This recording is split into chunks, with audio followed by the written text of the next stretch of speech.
Hi there. Did you know that the Carbon Border Adjustment Mechanism or CBAM is working to reduce carbon emissions, and that diabetes mellitus or DM is a metabolic disease? Everyone is so busy that they ignore some basic care even for themselves, health, income, and financial independence. This channel is meant to be a reminder, or to provide direction.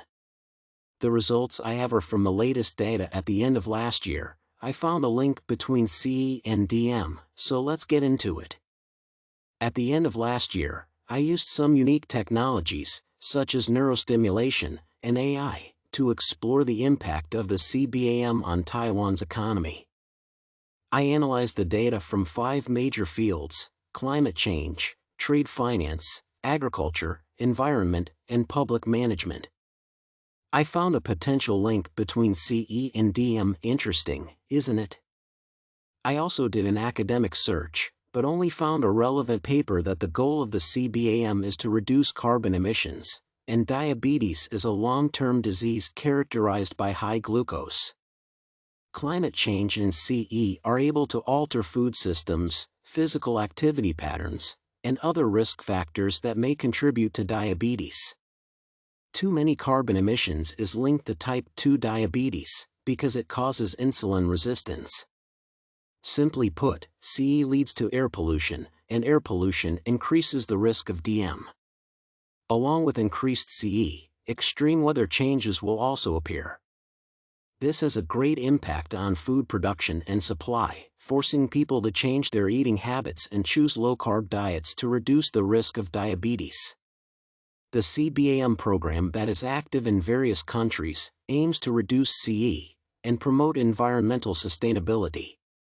Whereas diabetes is a chronic disease characterized by hyperglycemia.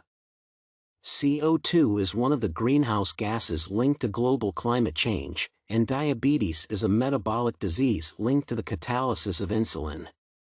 Excessive carbon emissions lead to a climate change, which affects food production. As a result, people's eating and exercise habits are forced to change, which increases the risk of disease, and indirectly leads to health problems.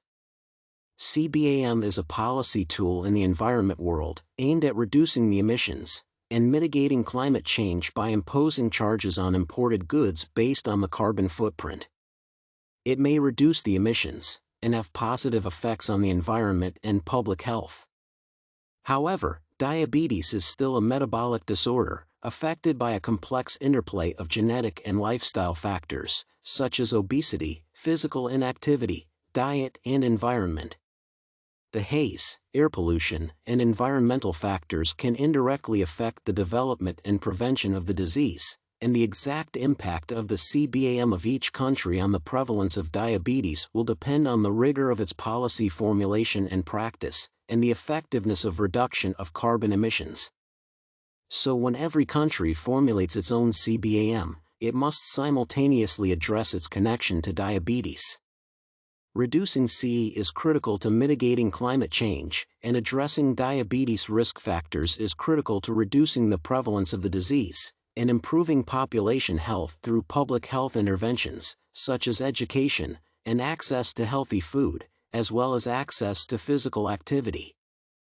After my research, I found that CE affects climate change, affects food production and supply, forces us to change our diet and exercise habits, and increases the risk of diabetes. So DM and CE are closely related, and DM is a public health problem. We must protect the environment to protect our health, and make our family and life happy. Recently, more and more investors have begun to pay attention to companies' social responsibility and environmental protection issues, and have also realized the importance of sustainability. I recommend you further study corporate social responsibility, environmental protection, the financial status of companies' sustainability, and industrial prospects, to make more informed investment decisions. Finally, I would like to thank you all for your support. It is a hard task to make the videos, but thanks to your encouragement, I'm moving further, so be sure to subscribe and click the bell button. I hope to continue to provide high-quality content, and bring more inspiration to everyone. Thank you and good luck.